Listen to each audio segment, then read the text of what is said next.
Rwandan Cine Podcast. Umuziki watangiriye hasi mu Rwanda sibyo ugenda ukura none musida hasi ukora ibintu bya danje ntago ashaka kwereka abaturage ko bafite cinema ahubwo ari guhera hejuru si ikibazo ni ikibazo gikomeye byakagombye rero guhera muri aba ba cineaste n'ubundi bari ku boostinga mu baturage akuze kugira ngo usanga umuturage avuga ati nta filime z'inyarwanda nzi theater. Hari umuntu witwa Kabera yakoze movie yari produced by BBC yitwa Africa United. Iyo Africa United nta muntu yize. Rwandan Cine Podcast.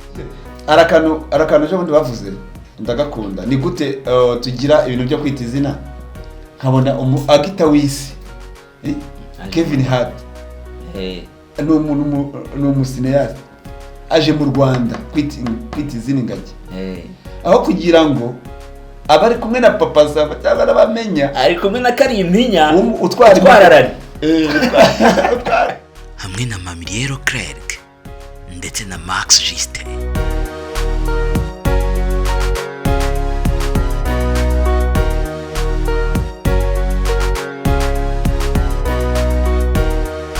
Gentlemen, ladies and gentlemen, mumeze mute bakunzi ba sinema nyarwanda, mumeze mute? Nge nitwa Mamiriero Clerc. Ni kuri Leclerc Rwanda. Hano ndi kumwe n'umujama wanjye biteze fresh. Watangira utwibwira se wakurikiye yitwa Max Juste nkuko memenyereye ndi YouTuber nkaba ndi presenter nk'isanzwe.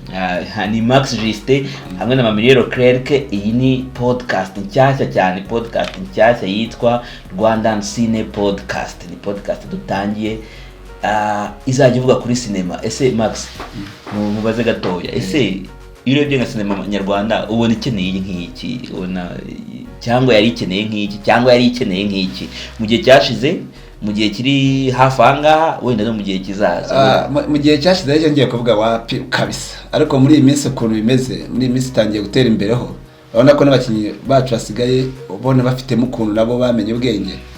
Ariko ikintu gikeneye muri iyi minsi ikeneye kumenyekana, ikeneye kwagura imbago, ikeneye kuva kuri regio ikagira muri international. Urumva nk'ubu mu Rwanda usanga no mu Rwanda ntago baramenyekana cyane sibyo nka sinema nyarwanda, usanga yenda tuvugenda nk'abazwi usanga bazwi Kigali ko batazwi Nyaruguru. Bakeneye kumenyekana nkuko Bruce Melody muri showbiz amenyekana igihugu cyose. Icyo kintu nanjye nigeze kukibazaho, nagitekerejeho, niyo mpamvu buriya nazanye aka gatekerezo njya gutekereza aka kantu ka podcast. Ubundi habanje ndashaka ko tuze kubiganiraho ni step by step. Njya gutekereza podcast nabanje gutekereza ikintu kuki sinema nyarwanda iri local se biterwa n'iki, se n'abafite ni gute, kubera iki ikiri muri area yacu kukita boosting ngo igende penetre nkuko tubona umuziki igenda upenetra ku buryo nka Kenisol rero ubundi yabonye award ari muri noza muri Ethiopia. Kandi Kenisol Shaggy na Bruce Melody Amerika barayishumika no kudahuza Christopher no kutagenda neza Christopher Canada. Ariko se ubu bigenda no kubera iki? Icyo kintu kirakomeye, ni ikintu dukwiye kwicara tugatekerezaho tukakivuga nabo bakakimenya. Niyo rero mpamvu iyi podcast Rwandan Cine Podcast ni icyo ngikije kudiskita. Buriya nureba mu Rwanda ukuntu bimeze, showbiz yo mu Rwanda ukuntu iteye, bafata showbiz bakazikombininga. Tuvuge niba ari umuziki bakakombininga na sinema, ugasanga niba umuntu akoresha interview ari gukoresha interview umusineaste anavanga n'umusani umunyamuziki nyine. Ariko ntago dufite platform zivuga kuri sinema. Kandi buriya sinema buriya Max, sinema nkubwire uko nibiteye, sinema ni ikintu kiri vast, tekereza sinema ni ikintu kiri nini. Ariko mu Rwanda wagira ngo ni nko ntago tuyagura uko ingana, ni nko gufata ikintu kinini ukagomeza ukibumbabumbira mu kantu. Ntago abakinnyi ba filime abantu baba muri sinema nyarwanda ntago batekereza international, batekereza local sibyo. Buriya habayeho akantu bavuga ati ngiye gukora ikintu gituma sinema nyarwanda izamuka. Uretse uri gukina buriya nkunda muri Nigeria umukinnyi wa Nigeria bari gukina avuga ati ndashaka kujya muri Hollywood muri Amerika cyangwa se umukinnyi wo mu Bushinwa bwa mbere kera batajya bati ndagomba muri Amerika kandi uko byararangiye ba Jackie Chan n'undi bakinira Hollywood ya Amerika kandi arabashaka.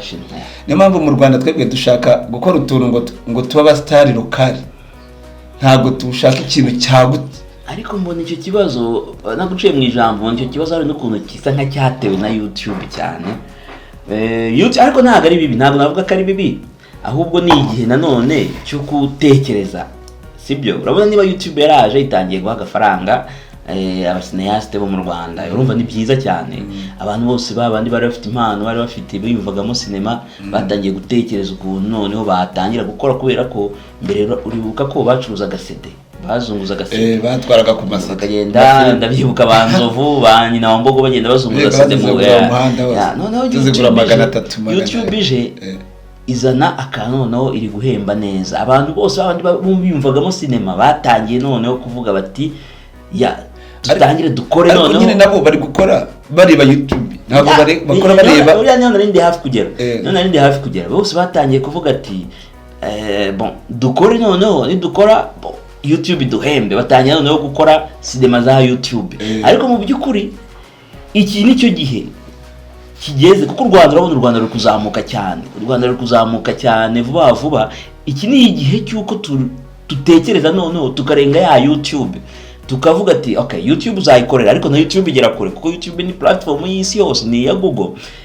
Dukore noneho turi kurenga YouTube, twataka hirya y'imbibi z'u Rwanda, kuko niba dukora content y'u Rwanda, dukora sinema y'u Rwanda, tuvuge ukoze sinema ivuga ku buzima bw'umwana w'umunyarwanda, ku buzima bw'abanyarwanda, iri mu Kinyarwanda, nta kintu gihambaye, n'undi zarebwe n'abanyarwanda. Ariko noneho waguye ukavuga ati reka dutangire dukore sinema noneho yagura imbibi, ibyo bintu byaba sawa. Niyo yaba iri kuri YouTube, ariko ishobora kwagura imbibi za sinema z'u Rwanda. Ikibazo nicyo kibazo dufite, abasineyaste ntabwo bari gutekereza gutyo.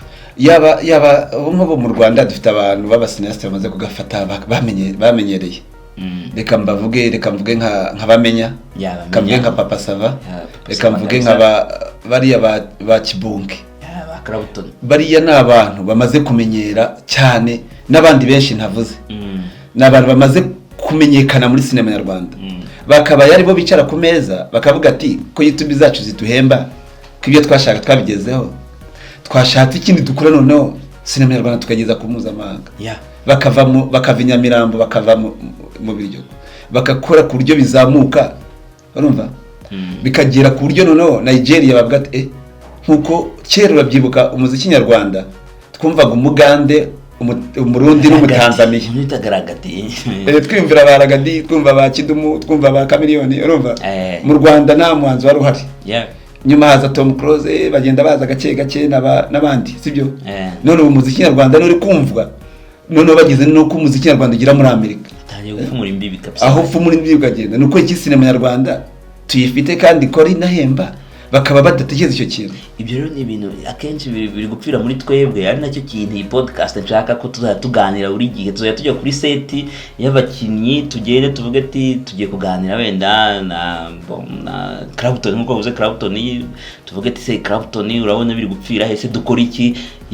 Nk'abantu bari muri sinema twese dushyize hamwe turakora iki kugira ngo ibintu bihinduke wenda. Ariko none hari ikindi kibazo mbona, uriya mu Rwanda iyo witegereje usanga hari abantu bitwa abactors benshi, ariko aba script writers ntabari, kandi mu by'ukuri ntabwo wajya gukina ikintu utahawe, sibyo? Ako wamugani njya numva ngo ano mafilime ari kumenyekana, n'ujya kuri set ugasanga bari kuvuga ariko buriya ntiyakurikiza waka, uko nta nyandiko bafite. Nta nyandiko bafite. Ikiro nacyo ni ikibazo.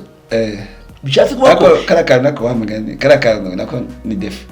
Ni defu mbi cyane dufite kabisa. Ni gute umuntu ajya kuri set nka filime ifatika nzima, sinazivuga kuko batazananira amabuye, aho ugasanga filime iri kufatika irakunzwe, ariko kuri set ugasanga bose bari kuvuga ati reka dukurikiza, ariko karakavuyeho twakora gutya, urumva. Ni nkaho bose bandikira mu gongo, bahurira kuri set baje gukina batazi icyo baje gukina.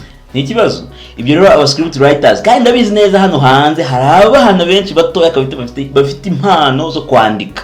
Ahubwo kuki sinema iri kuzamura aba actors, kuko aba actors barahari, uhere abakuze barahari, kuko ushobora gufata wenda nka ba Mama Nick, babandi bitwa ba Mama Nick, bande bari bose barahari. Ariko urebye neza wasanga nta mu script writer uhari, kugira ngo uzamubone byakuvuna. Kandi buriya ugiye hasi cyane, buriya nka football arukuntu bajya bavuga ngo wenda ngo bagiye gushaka rimwe na rimwe akawenda sinkomoza kuri football kuko ntazi ibyayo cyane, ariko arukuntu numva ngo bagiye ngo gukora academy. No mu Rwanda rero arukuntu bavuga ngo bagiye kuhera ngo muri quartier ngo bafate ngo abana bakizamuka mu ma interscolaire. Ya iyo theory biba bihari. Ariko twe muri cinema nta na theory hari noneho. Nta na theory y'ibihari. Rero tubanje tukabona aba script writers. Twamara kubona aba script writers bakajya bandika bahereza abakinnyi, actors, ubwo aba directors. Buriya umudirector bashobora kwidebrouiller, yagakaza gakunze aragakora, si ngombwa ko aba yarabyize cyane. Wenda icyo cyuho cyuko nta mashuri nacyo kirahari, ariko si ngombwa cyane, nta nubwo ari cyo gikeneye kuko urebye nka Nigeria ushobora gusanga abantu benshi nka ba Brian Jota ntabwo baba barazize juste ntuza cinema, kandi bakora ibintu bifatika. Rero icyo cyuho cy'aba script writers nacyo kirahari. Rero cinema ntabwo ari akantu gafatiye gutya on top, ni ikintu gihereye hasi. Kuko buriya cinema ukuntu iteye, tekereza ariko ko cinema ari cyo kintu gishobora gutanga kugendaho budget nini cyane, kandi bagishyira hanze kigahita kigarura ya budget kikayikuba mu minsi 2. Kigahita kigarura ko cinema ni ikintu kirenze. Cinema mu Rwanda ntago barayifata nkaho ari cinema, uretse no kuvuga ukuntu twivugaho. Mu Rwanda ntago cinema iri n'abaturage n'abanyarwanda ntago cinema barayimva, kuko ni nahandi ugenda mu muhanda ukabwira umuntu uti wabonye filime ya Papa Sava, tera ka ngende y'Inyarwanda ako kana ko Inyarwanda ngo wapi ngo ntago ndebe Inyarwanda ngo ni theatre by'ukuri. Nta kuntu dushobora gukora filime zitwa Nyarwanda zanditse neza, zishutinze kuri level yacu, ku bushobozi bwacu. Buriya hari ikintu tujya dukora, tugashaka gukora wenda nga action yo muri Amerika, nayo muri Amerika, ariko buriya dushobora gukora action zacu zijyanye n'umuco nyarwanda. Hari akantu nakomojeho njye gutekereza iyi idea, hari aka project ka movement natekerejeho nkita cinema the right to rise my motherland. Cinema urabona ibendera y'u Rwanda rifite imirasire 24, sibyo? Cinema rero ishobora nayo kuba umwe mu mirasire, sibyo? Izamura, itumbagiza to rise my motherland, itumbagiza u Rwanda. Iyo movement naka movement natekereje, mbona nta kuntu kazamuka tudakoze podcast izajya bivuga, tukanaganira n'abasineyaste, tukungurana ibitekerezo, tugashyira hamwe tukagira. Max niho iyo idea yo gukora podcast izajya kuri street za cinema, kuri set, aho bita kuri set. Izajya kuri set, niho iyo idea yavuye buriya, kugira ngo turebe ko twakora ikintu kiri strong, tukavuga ati cinema buriya nureba Visit Rwanda uziko aho kugira buriya cinema yakora Visit Rwanda kurusha ntuza PSG. Urugero urabona Amerika, sibyo? Hollywood yaraje irakora tugira tumenyera ko filime y'Inyamerika, sibyo? Filime y'Inyamerika igomba kuba gutrending. Niba umunyamerika arwaye mu Vietnam, ubwo niyo yari umunyamerika umwe agomba gukubita aba Vietnam bagera mu bihumbi bingahe mwijana. Ibyo turabyumva, turabimenyera. Ubuhinde, sibyo? Cinema y'Ubuhinde yamenyekanishije Ubuhinde. Ukabuze ko niba uri kureba igihinde hagomba kuzamo akantu k'akaririmbo urukundo rwiza, Ubuhinde, ubwiza bw'urukundo rwose. Abahinde bose barakundana. Nibyo rero buriya cinema y'u Rwanda ishobora gukora kurusha, tuyitayeho ishobora gukora kurusha Visit Rwanda yiriya y'amakipe. Ikintu nabonye cinema y'u Rwanda nuko tutari kuyishyiramo imbaraga, kuko cinema y'u Rwanda ni yarimo abantu bazi ubwenge. Bazi kwandika script tugahuza. Reba tuvuge nka Papa Sava amaze kugera kuri episode 990 za Papa Sava. Tekereza ubwo bwenge. niyo mpamvu mubwira ati ubwenge buri munyarwanda afite bwo kuba yakwandika filime yamara imyaka 5 abantu bayireba kandi nta katakaye nta adasobwe kandi bagakina neza.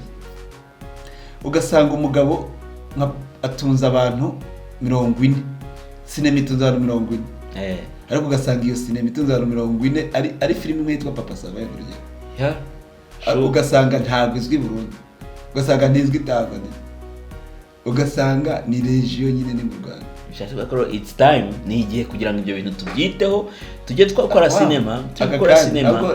Ubu ngubu dufatanye kandi ibyo tujemo iyi podcast ni sawa kabisa. Je nayikunze tuzana tudiscussing n'abasineaste, turebe icyakorwa, tuganire n'abakinyi bose. Ndagira ngo mbwire n'abantu ba cineaste bano bari busy babirimo babikunda, sibyo? Ni bazagirirwa amahirwe yo kubona kino kiganiro cyangwa ntibazanakibona sinzi, cyangwa bazanakereko cyangwa n'abazabyumva. Bishobora no gutwara imyaka myinshi bikagira bakakigwaho.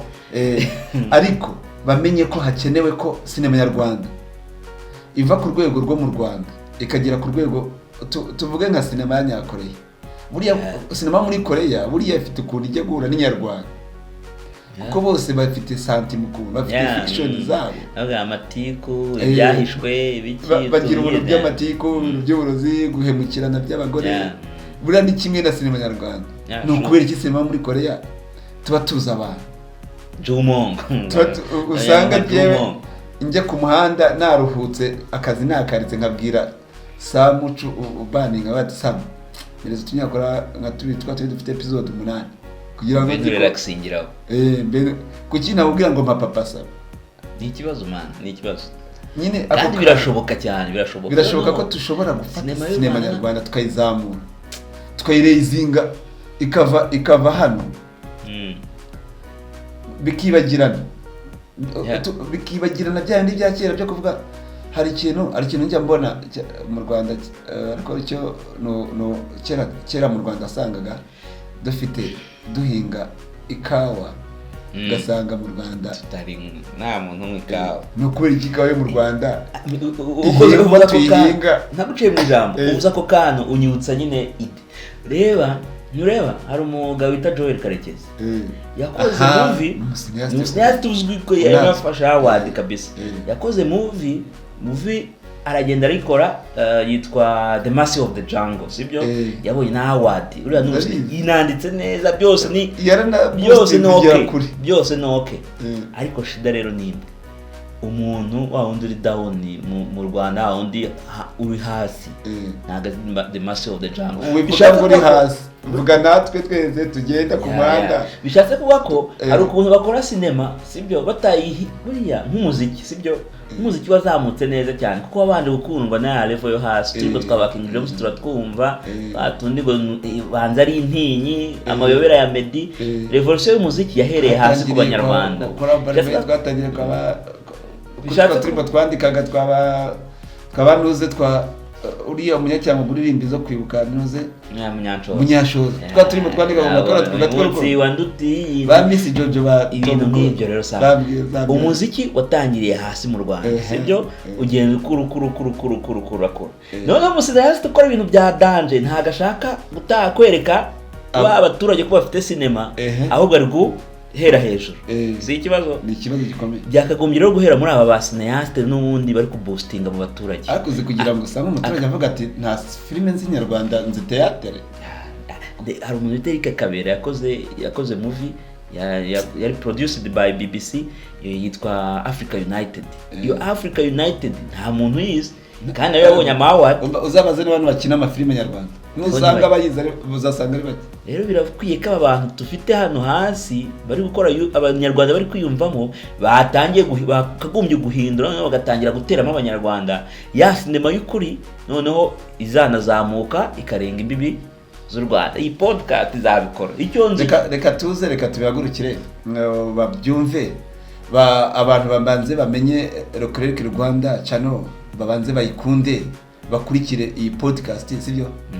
Na kwanza mwe mukina sinema nyarwanda tugiye kuganira namwe sibyo twaje tugiye kuganira namwe tuzabasanga ku maseti ntawe tuzahamagara ngo aze mu rugo ntawe uzakoresha tike tuzamusanga kuri seti duteremo kubona twicaye tuza dutera aho ngaho tubwire ati muzi kabisa tuganire ntihakenewe iki dukora iki bityo ni ubufatanye ntabwo ari guhangana ni ubufatanye kugira ngo tuzamurane turebe ko twakora ikintu ahantu twebwe ntabwo tuje ngo tuje gushaka bya bindi tuzanye urukundo rwo kuzamura sinema Papa Sava ntituzagusaba kuri seti ngo ugire ikibazo sibyo bamenye tuzagusaba kuri seti ngo ugire ikibazo mwese abari muri sinema nyarwanda uko nguko umuntu atwicaye tuzadukora gutya tuzaduhostinga bakeya kuri seti murimo murangije gukina cyangwa se mutaratangira turashaka kuzamura umva ntabwo dushaka kubona ngo sinema nyarwanda nitazwe sibide ni kubera iki natekereza ukuntu igihugu kizamuka kigasiga sinema kandi sinema yawe kagobe kuzamuka ikazamura igihugu u Rwanda ni gute arakano cyo bavuze ndagakunda ni gute tugira ibintu byo kwita izina nkabona agita wisi Kevin Hart ni umusineyaste aje mu Rwanda kwita izina ingagi aho kugira ngo abari kumwe na Papa Sava cyangwa n'abamenya ari kumwe na Karimpinya utwara ikintu cyarandiye avuga ati yakagomye kuba rumwe na Clapton Kibonke wa mundi urabona wa type wo muri wakine muri Black Panther urabona yanasabye ubwene gihugu ariko inshuro zose ntabwo ngeze mubona ari kumwe n'umusineyaste let's do it ibi bintu tubikore ntibizongere kubaho mwana ntibizongere kubaho tuzamure sinema ntago abayirimo muri abaswa turabizi bamenya abaye umunyamakuru bamenya nta muntu uri muri sinema w'umuswa Papa Sava n'umuswa ntabwo Papa Sava no umuntu wize yabaye n'umwarimu ntabwo ayoboye icyongereza yabwana na Kevin Hart ngo tube ngo muri sinema nabaswa mu ndimi ibyo ngibyo binta reka ngo babonye ngo uriya mwana w'umukobwa utwara moto n'imodoka ngo niwe ushoboye kuba ari kumwe nawe sibyo niyo mpamvu ndi kuvuga nawe simupinze mukaza akora nawe mu bye arakomeye ariko ntabwo azi umuntu ukina filime ku rwego rw'isi tuzi twese erega buriya nta nubwo sinema igira n'ururimi rwayo ntabwo ari ngombwa kuvuga icyongereza ururimi rwa sinema ruba rugaragara umusineyaste ufatika ashobora kuganira n'undi musineyaste bakoresha ururimi rwa sinema atarakuvuga ngo wenda ni kandi mara ikintu amaze gukora muri iyi minsi muri runo Rwanda abasineyaste dufite amafaranga menshi yanakubikora reba nto guciye mu ijambo Neri Misago uriya Zacu TV uzi budget ukuntu ziba zingana nibyo ndikuvuga nase ubu ntiyafasha abantu n'ubufasha batanga hirya no hino njya ndeba mu turori bajyamo ntabafatika bakiramani bakora ubukwe agakora ubukwe bufatika ntarwane kuri sinema ukabona agiye gufasha umuntu amufashije miliyoni uyu mwanya neje afashe undi miliyoni ariya kuri si umusineyaste afite sinema akora sinema amafica filime inshuro nyinshi ujya kumva ngo habaye wenda bagufasha abana ba Jay Polly ati miliyoni ndazikubiseho ni byiza cyane n'igikorwa cyiza kiriya cyo ndakizi bajya gufasha ni igitaramo cyari cyateguwe na Platini kiriya gihe batanze byinshi cyane bano bose nababamenya ndabizi rero nk'abo n'ubundi bafite amafaranga biba bigaragara ko bafite amafaranga yabaye amafaranga banayakoreshe amafaranga nibayakoreshe mu kuzamura sinema that's good ikintu nicyo kabisa twebwe tuvuge tuti ariko je sinzi no kwiyumvisha ukuntu umwana uraho wazakarimba indirimbo urumva ariko umuziki nawo ni mwiza akoze kumvisha ukuntu umuziki uruta sinema cyane sinema ni kandi sinema ikora abanyabwenge gusa reka wenda twe kuvuga byinshi cyane next time nzakubwira akantu muri podcast itaha nzakubwira akantu hari akantu nshaka kuvuga urabona hari agaproje nyine muri ako gaproje kanye navugaga ka Cinema Direct to Rise My Motherland njye nanditse nakoze uko nshoboye nandika script zigera muri 21 zimaze kuba 21 urazifite tuzabivugaho ubutaha wenda reka twe kubigira ibintu birebire ariko juste abantu baze dufatanye tuzamure sinema turebe ko wenda byagera kure ubufatanye nibwo bukenewe muri sinema n'aba influencer please mukore muzamure sinema kuko turabona yagirira igihugu akamaro. Sinema yacu yagira igihugu akamaro, yakimenyekanisha ahantu hirya no hino. Wenda twavuze byinshi ariko nta kundi Max, reka tube tugisumikirije, ariko ibi ni nagagaruka bizahoraho, sibyo? Jewe reka dukomeze dukore, reka tuvuge cyane, sibyo? N'abandi bazatwumva. Bazatwumva, ndabizi neza n'aba influencers bazatwumva kandi bazanadukunda, n'abasinyasite bazadukunda, bazadukunda kugira ngo turebe ko twaza muri bino. Okay, ikiganiro cyari Rwandan Cine Podcast kuri Leclerc Rwanda. Mbibutse ko ngende Mamire Leclerc nandi kumwe na Max Justin. Okay, ni next time buri munsi tuba ibiganiro byinshi ibyo twaganiriye n'abakinnyi ku masete, ibyo twaganiriye n'aba directors, aba script writers. Ariko please kugira ngo dukomeze dukore, please subscribe. Nubona bikofashije udusharingire kuri babandi dukeneye ko bigeraho, bizadufasha cyane, ni inkunga ikomeye. Hasta la vista, see you next time. See you. Rwandan Cine Podcast hamwe na Mamire Leclerc ndetse na Max Justin. Please muze dufatanye tuzamure sinema nyarwanda igere kuri level iri international.